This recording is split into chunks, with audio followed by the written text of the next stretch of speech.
Al leer las tentaciones de Hasatán a Yeshua en el desierto, hace mucho tiempo me pregunté si solamente en esa ocasión Yeshua fue tentado o si solo estas tentaciones tienen un valor simbólico.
Las 3 pruebas o tentaciones simbolizan toda tentación que sobreviene al ser humano: el deseo de la carne, el deseo de los ojos y la soberbia de la vida.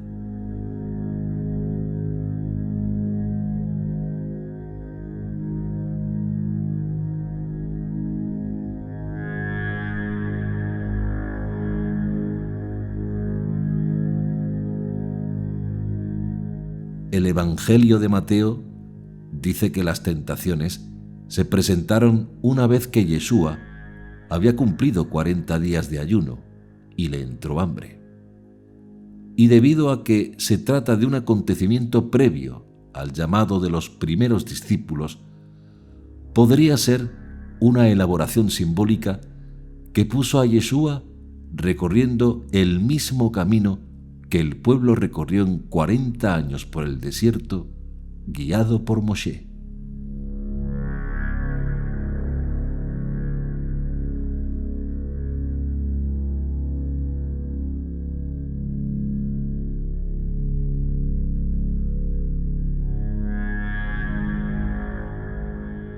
También nos recuerda la travesía de Elías, el profeta, al monte Horeb.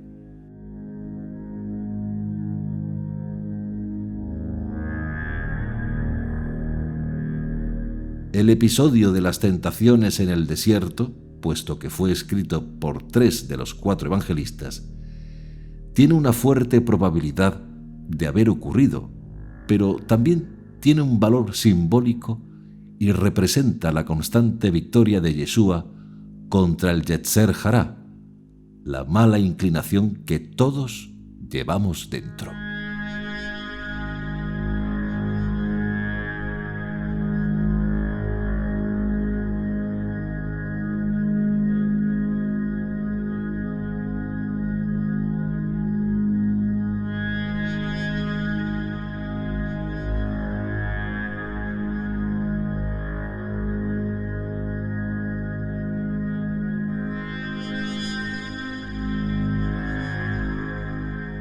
Y como es algo normal en la vida de todo ser humano, el estar sujeto a tentaciones a lo largo de toda la vida, por tanto, el pasaje de las tentaciones de Yeshua en el desierto puede servirnos como una muestra de aquello que debió superar Yeshua a lo largo de toda su vida. Y no solo en un momento concreto.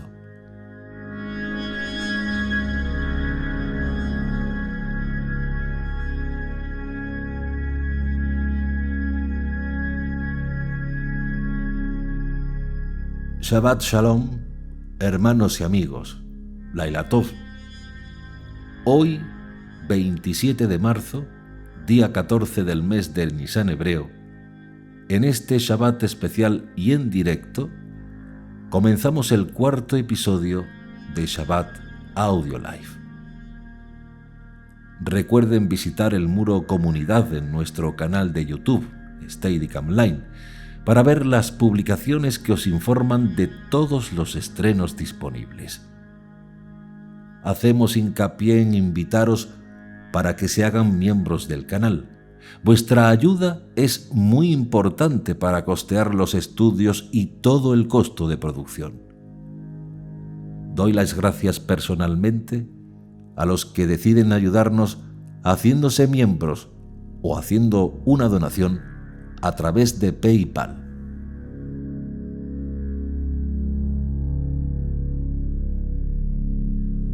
Si desean darnos una tzedaká, como hacerse miembros y adelantarse un año en el estudio, pueden hacerlo a través de los enlaces que publicamos en las descripciones de los vídeos. En los 4 niveles de miembros tienen disponibles, dependiendo del nivel, preestrenos de la serie Los secretos de Yeshua, que mañana tendrán disponible los miembros de nivel 4. Entre cada nivel de miembro hay un desfase de preestreno de 10 capítulos. De este modo, los miembros de nivel 2 pueden ver 10 capítulos más que los miembros de nivel 1, y así, sucesivamente, hay 10 capítulos de diferencia entre cada nivel de miembro. Por otro lado, ya recordamos en el muro Comunidad del canal que el día 1 de mayo de este año 2021 publicaremos pública y gratuitamente el primer capítulo de la serie Los secretos de Yeshua. Y como normalmente estamos haciendo cada 2 semanas, liberaremos un nuevo capítulo para todo el mundo. Les invitamos a comentar en el chat, aunque no podemos responder a vuestras preguntas. Para tal fin, próximamente, cuando podamos hacerlo, realizaremos un episodio de Shabbat Audio Live o bien un documental de estudio especial para poder responder así a vuestras preguntas. Ya os comunicaremos públicamente la forma de hacernos llegar vuestras preguntas.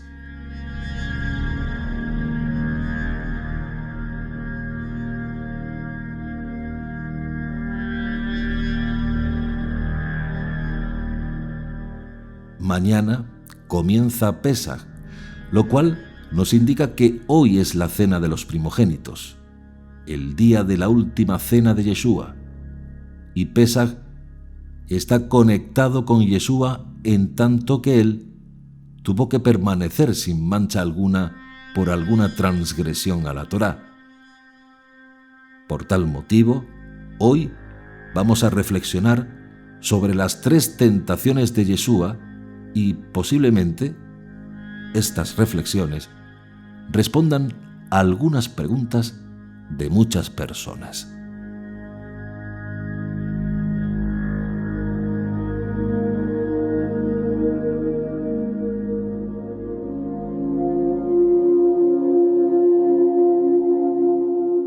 Como todo ser humano, Yeshua pasó por pruebas, tentaciones, que una vez superadas difícilmente pueden afectarnos.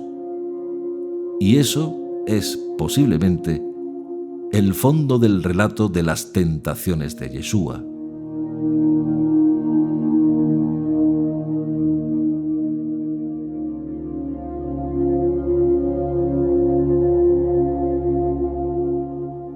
Lo que sí es cierto es que él tuvo que luchar con toda su alma con alguna tentación específica. ¿Por qué? Pues porque todo ser humano tiene una o unas tentaciones en específico que le cuesta superar más que al resto.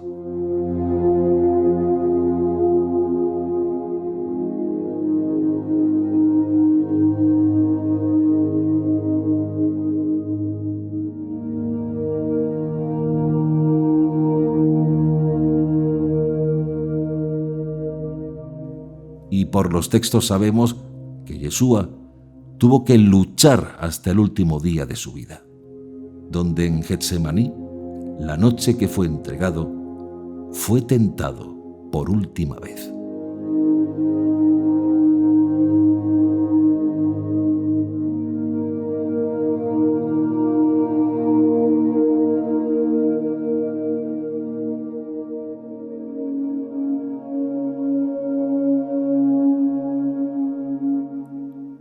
¿cuáles fueron las tentaciones de Yeshua que nos relatan los escritos?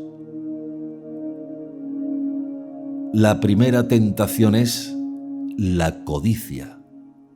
La segunda tentación es el orgullo. La tercera tentación es el poder.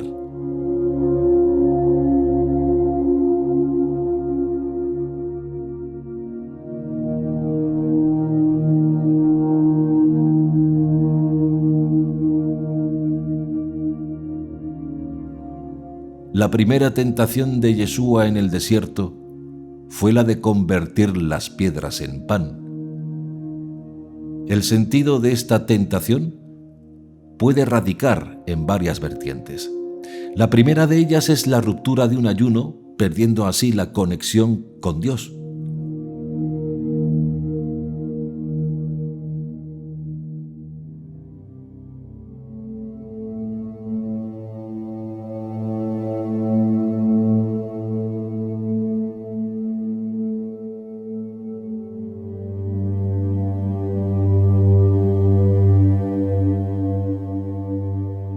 La segunda tentación fue la incitación para que saltara desde lo alto del templo, como incitación para que diera un signo mesiánico en el templo de Jerusalén.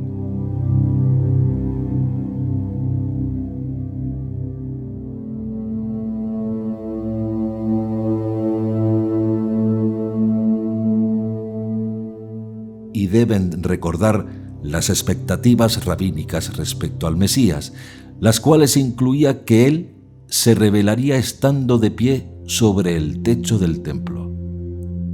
Así, esta expectativa se combinó con lo que dice el Salmo 91:12, el cual les voy a leer.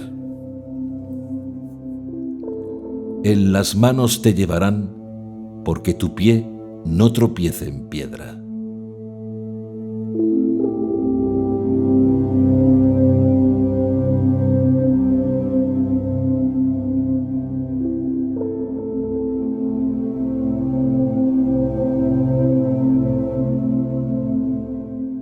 La tercera tentación tiene que ver con la idolatría, y esta tentación radica en el uso de las propias facultades para el provecho personal.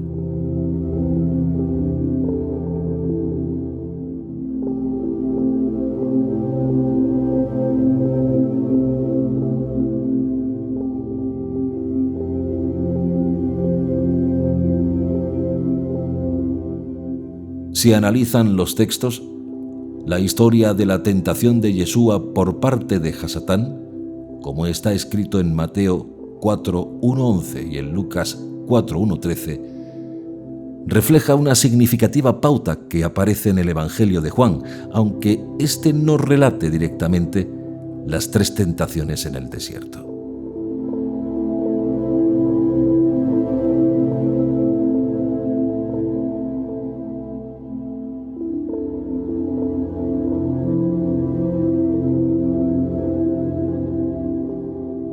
Del Evangelio de Juan se extraen las mismas tres tentaciones durante el transcurso de su vida pública. El paralelismo en el Evangelio de Juan, con la primera tentación de convertir piedras en pan, lo podemos encontrar en Juan 6, 26-31.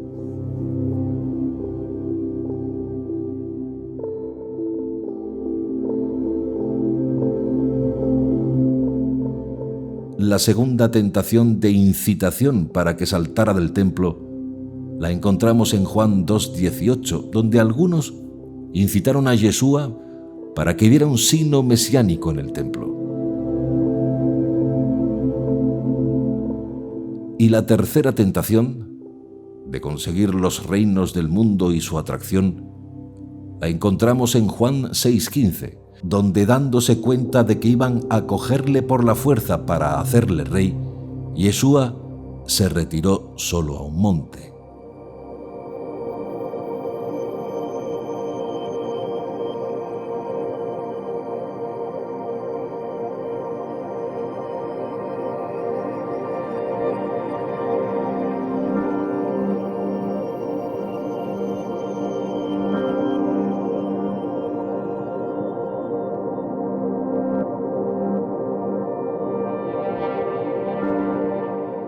Tampoco debemos olvidar que las 3 tentaciones de Yeshua son un paralelismo con las tentaciones de nuestros primeros padres, Abraham, Isaac y Jacob.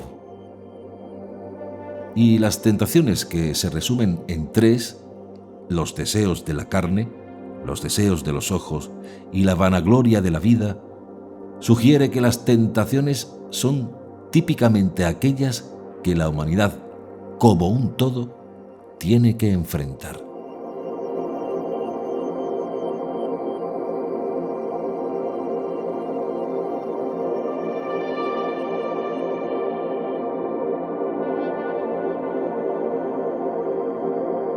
Los 40 días en el desierto de Yeshua, después de su bautismo o paso por las aguas, son un reflejo o miniatura de los 40 años de Israel en el desierto con Moisés. El pueblo de Israel pasó por las aguas antes de ir al desierto. Y de igual modo, los evangelistas nos relatan el paso por las aguas de Yeshua para su posterior paso por el desierto. Por tanto, es evidente el carácter simbólico del relato. Con esto no quiero decir que Yeshua no fuera al desierto, no, porque otros judíos hacían lo mismo.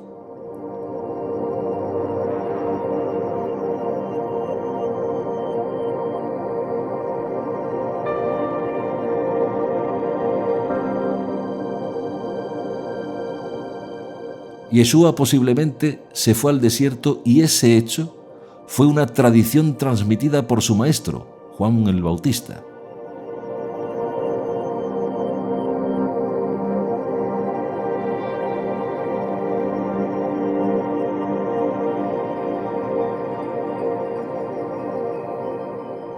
Pero lo que quiero hacer hincapié es que aunque Yeshua se fue al desierto, las tentaciones de Yeshua no solo fueron 3 y concentradas en el desierto.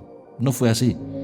La gente, especialmente las personas que vienen del cristianismo, tienen una idea errónea. Y esa idea errónea es pensar que Yeshua pasó las 3 tentaciones y ya no fue tentado nunca más. Eso es un error. Como todo ser humano, Yeshua no estuvo libre de tentación durante toda su vida. Él tuvo que ir aprendiendo, luchando contra sus tentaciones y ascendiendo en su crecimiento personal para ir a Dios.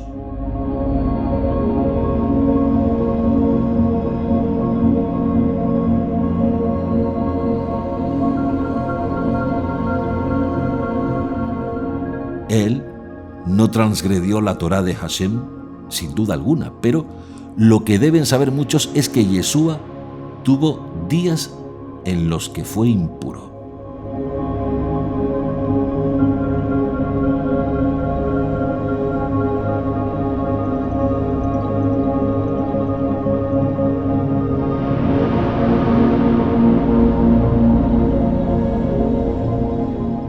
¿Y cómo es que llego a esta conclusión?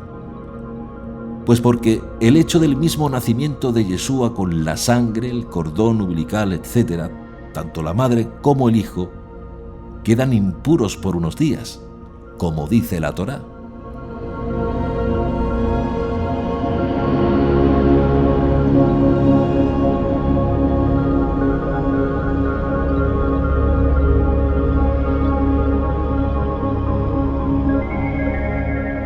Habiendo cumplido los 40 días de purificación después del parto, prescritos según la Torá, Mariam subió al templo de Jerusalén con su esposo Joseph para su purificación y también para presentar al hijo carnal de ambos, Yeshua, como su primogénito.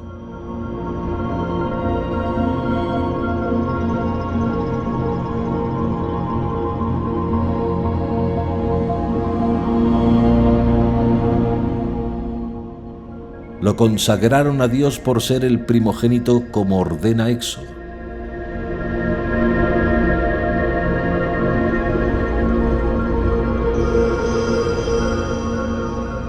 Los sabios hebreos insinuaron la cuestión de la impureza del parto, refiriéndose al versículo de los Salmos 51:7, donde les voy a leer: «He aquí que fui formado en iniquidad, y en el pecado fui concebido».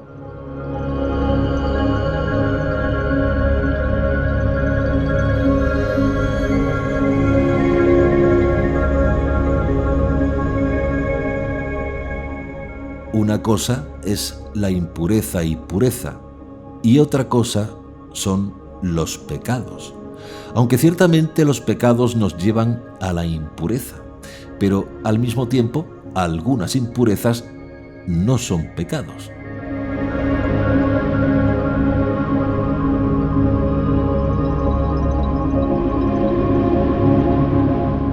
La Torá relata una serie de impurificaciones que van desde no comer cierto tipo de animales u otras circunstancias.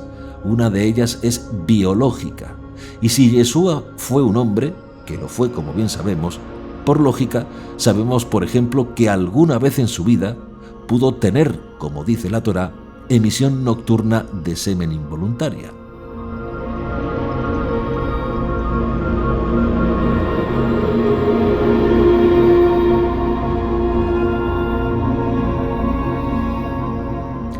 La Torá dice que el esperma que sale de un hombre es uno de los factores esenciales que originan impureza, Avot Hatumá. ¿Y para qué un judío debía estar puro?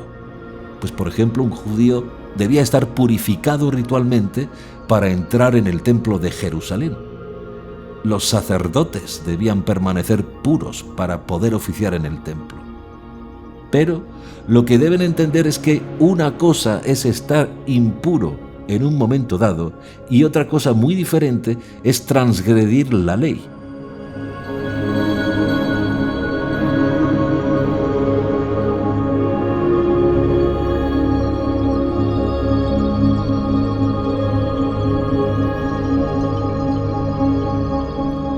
Un judío impuro se purificaba de algunas impurificaciones pasando por la mikvé, por esas aguas, y cuando se ponía el sol, y llegaba así un nuevo día.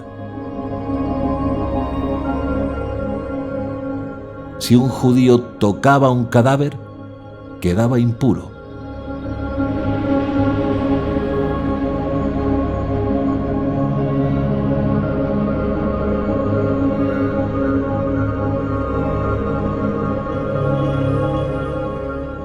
En la Torá, Tumá y Tahara, en hebreo, son el estado de ser ritualmente impuro y puro, y ya lo tenemos escrito desde Génesis, donde Jacob le dice a su familia que desechen los dioses extraños y sean puros.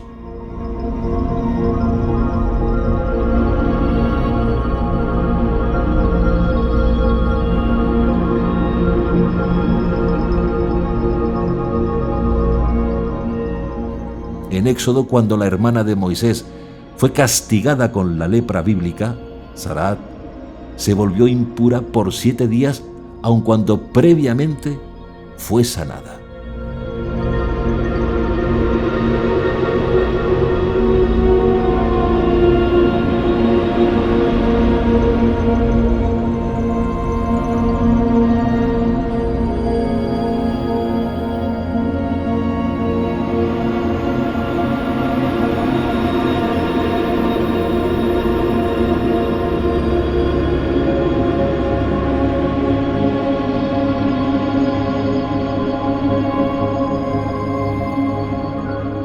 Y me pregunto, si Yeshua no requería purificarse, ¿para qué pasó por las aguas? Y en un lenguaje cristiano, ¿por qué se bautizó si no requería purificación?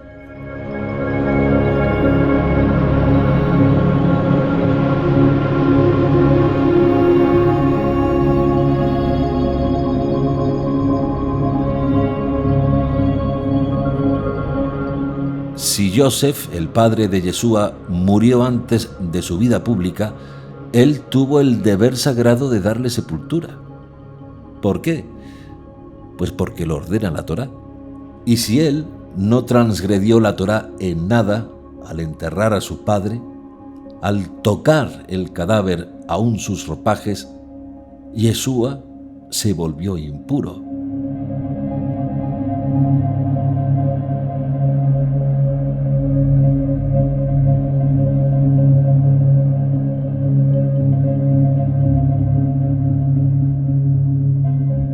¿Y qué quiero decir con esto? Pues que la impureza no es una transgresión.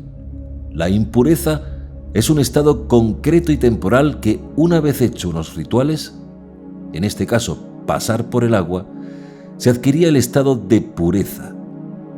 De este modo, por ejemplo, la impureza debido a la emisión de semen se puede purificar sumergiéndose en una mikvé, un baño ritual, después del anochecer siguiente.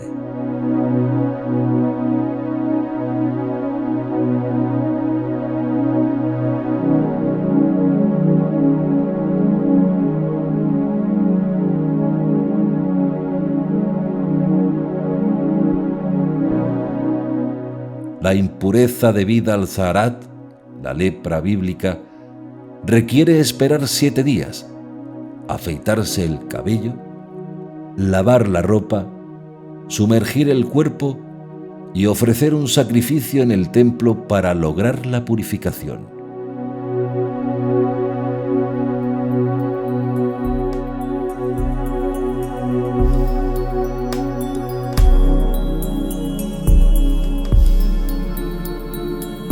La impureza por tocar un cadáver y su posterior purificación requiere un sacrificio y ritual especial de las cenizas de la vaca roja. Además de todo esto, existen una serie de impurezas morales como sacrificar un hijo a un dios, el asesinato u homicidio, o ver un cadáver de un criminal colgado y no darle descanso.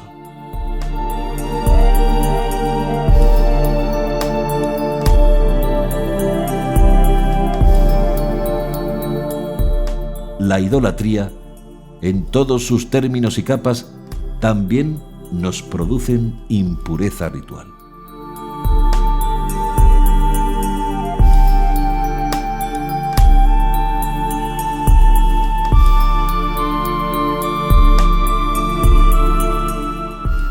Como ven, estoy tocando un tema que, si no es bien explicado, muchos pueden malinterpretar mis palabras. La opinión generalizada entre los sabios judíos, entre los que se encuentra Yeshua, es que a una persona se le permite convertirse en impuro, tamei, excepto en aquellas ocasiones en las que debía visitar el templo de Jerusalén o tocar objetos sagrados, y por lo tanto no hay obligación de intentar seguir siendo puro, taor.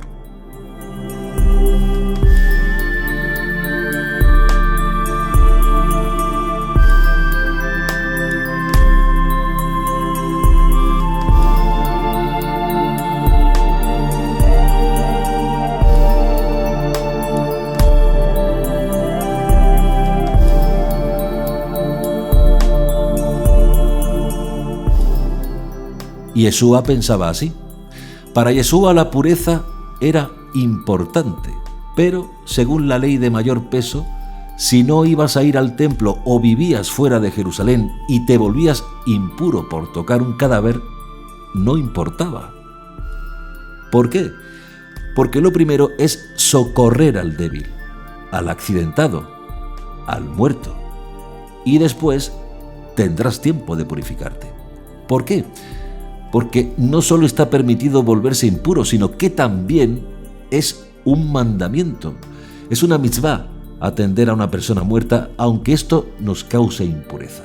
Y para sellar el tema de la pureza y la impureza, recuerden la parábola del buen samaritano de Yeshua.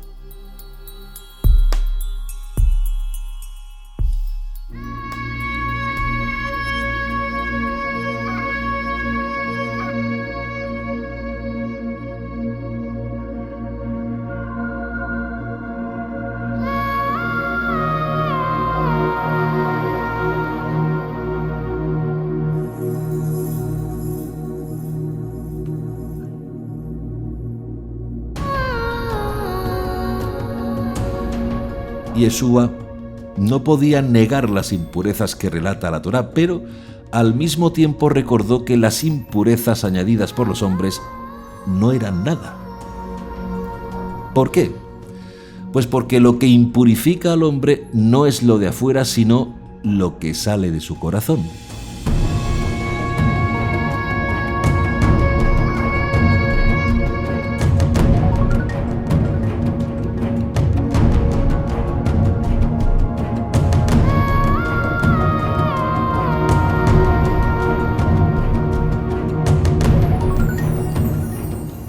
La obsesión de Yeshua era la de mantenerse en la ley, en la Torá, no transgredirla por causa de alguna tentación. Por ese motivo, las 3 tentaciones de Yeshua simbolizan todas las tentaciones que vienen al ser humano: el deseo de la carne, el deseo de los ojos y la soberbia de la vida, las mismas que se simbolizan con el fruto prohibido en el Gan Edén.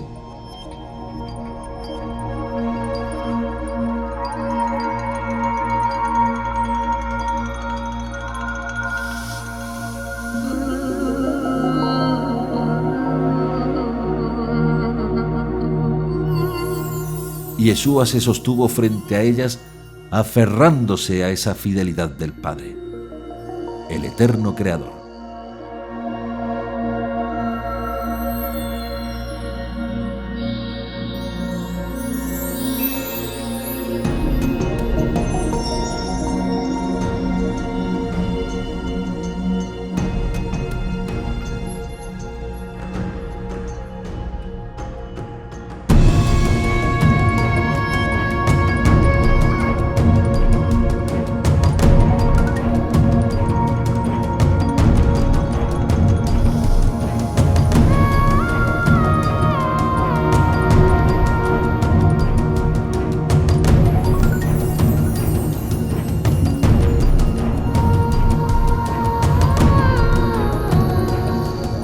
El diálogo del relato es parte del relato de la visión de tipo simbólico, como también aparece en Bereshit, en el diálogo con el serpiente, o en Mishle Shlomo, la sabiduría, hablando a los hombres, o en Yeshayahu, en los moradores del Sheol, viniendo a recibir al rey de Babel, o como también aparecen en los escritos de Shaul HaTarsi, Pablo de Tarso: el pecado matando, la muerte reinando, la injusticia dominando.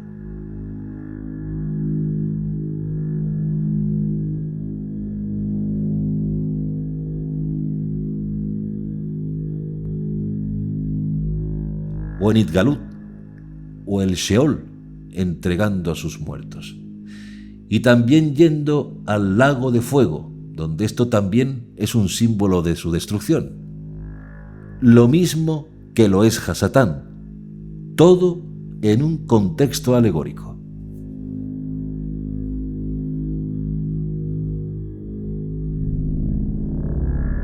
El relato de las tentaciones dice que el Hasatán lo llevó a un monte alto, y para entender esta situación debemos entender primero el contexto cultural del pueblo hebreo.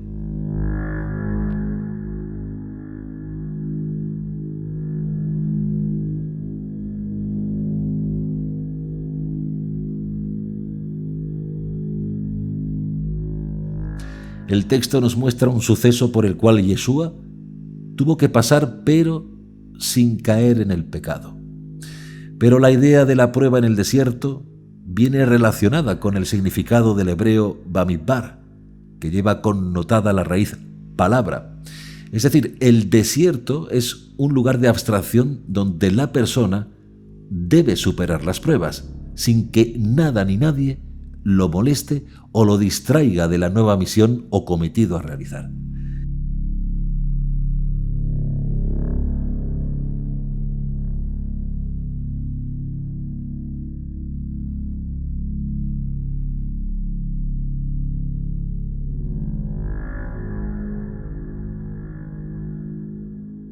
¿Y esto cómo se logra? ¿Cómo logró Yeshua todo esto? Pues escuchando y alimentándose de la misma palabra del Eterno transmitida en la Biblia hebrea, en el Tanaj.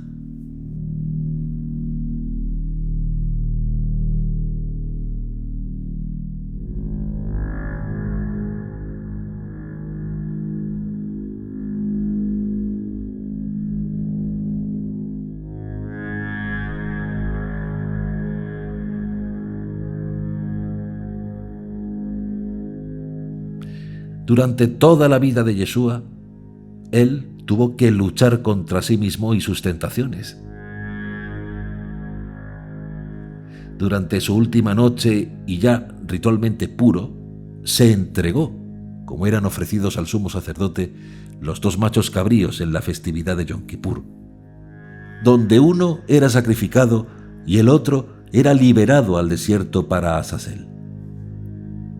Ese cordero liberado al desierto lo era en base a la expiación del templo por los pecados de todo el pueblo. Y esto, en un sentido, es prefigura de lo que hizo Yeshua. Dadas las circunstancias, se ofreció como cordero, llevando su Yetzer Hará, o inclinación al mal, a pasar la prueba de la expiación. Y efectivamente, la pasó, pues fue tentado por esta inclinación, instinto o tentación.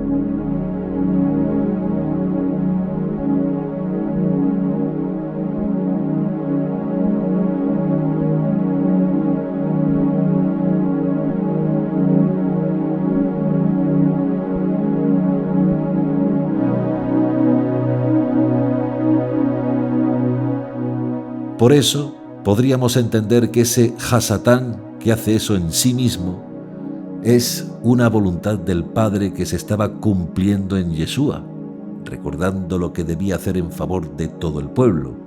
Primero sería ese cordero en Azazel, y luego en Olá, u holocausto en ascendencia, que sube y limpia, haciendo una comunión con el oferente y el Eterno, con el que se ofrece y el Creador, haciéndose uno en voluntad, en una perfecta unidad, en una perfecta comunión. Y así hizo la paz, en ofrenda voluntaria, o Corbán Hagigá, también con sus discípulos. Y en Pesaj, cuando todo el pueblo sacrificaba su Corbán Pesaj, su Cordero Pascual.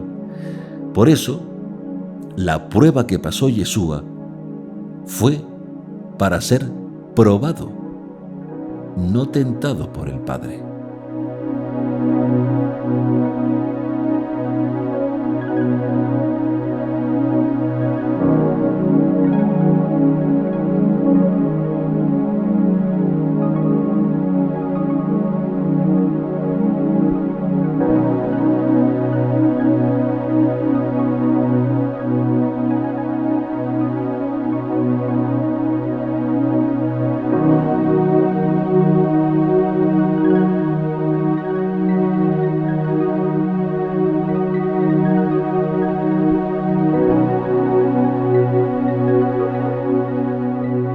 El Evangelio de Lucas nos relata que Hasatán, el Yetzer Hará, esa adversidad, se apartó de Yeshua por un tiempo. Es decir, la siguió teniendo, pero venciéndola siempre. Y recuerden que Yeshua decía: ¿por qué me tentáis, hipócritas? Es decir, lo que deben entender aquí es que el propio Yeshua fue creciendo en todo conocimiento y madurez, venciendo así las pruebas y las tentaciones durante toda su vida. Y eso mismo es lo que se espera de nosotros.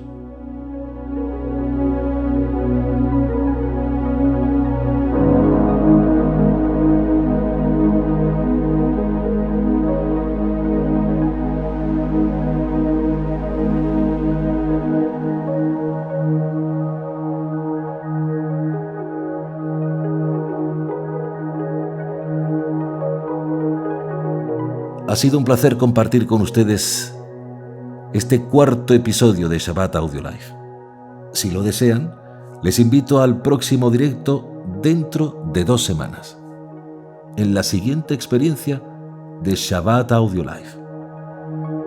Feliz noche, Laila Tov, Shabbat Shalom.